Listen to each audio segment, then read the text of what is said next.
Avec Photoshop, il est possible d'effacer des éléments indésirables d'une image. Plusieurs outils existent, nous allons voir ici le tampon de duplication.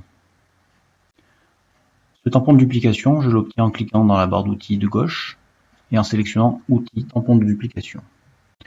Sur cette image, je voudrais supprimer les personnages qui sont présents dans cette zone. Pour cela, je vais dupliquer localement un élément de l'image pour recouvrir l'élément à cacher. Pour indiquer à Photoshop quel est l'élément d'origine, il me suffit d'appuyer sur Alt au clavier.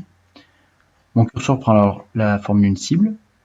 Je clique sur ma souris et je vais donc lui indiquer que c'est cette zone-là à reproduire. Il me suffit alors de tamponner, d'où le nom tampon de duplication,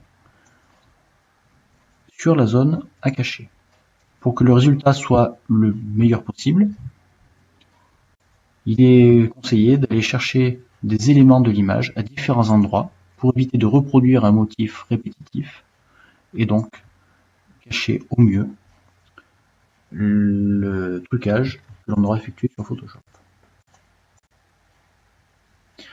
Il existe des réglages avec le tampon de duplication.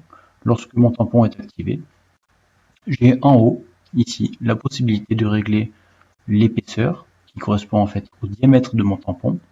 Une faible épaisseur va lui donner un diamètre faible, alors qu'une grosse épaisseur va lui donner un gros diamètre.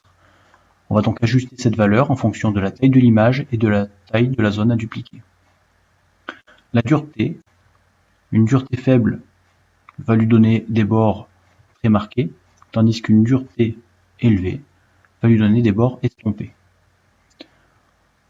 On peut utiliser des formes prédéfinies, situées juste en dessous, pour dupliquer selon une forme que l'on aura choisie au préalable. On peut également utiliser un mode de fusion pour dupliquer. Le mode normal est satisfaisant dans notre cas. Et on peut également jouer sur l'opacité. Une opacité à 100% va recouvrir totalement la zone, tandis qu'une opacité à 0% ne la recouvrira pas.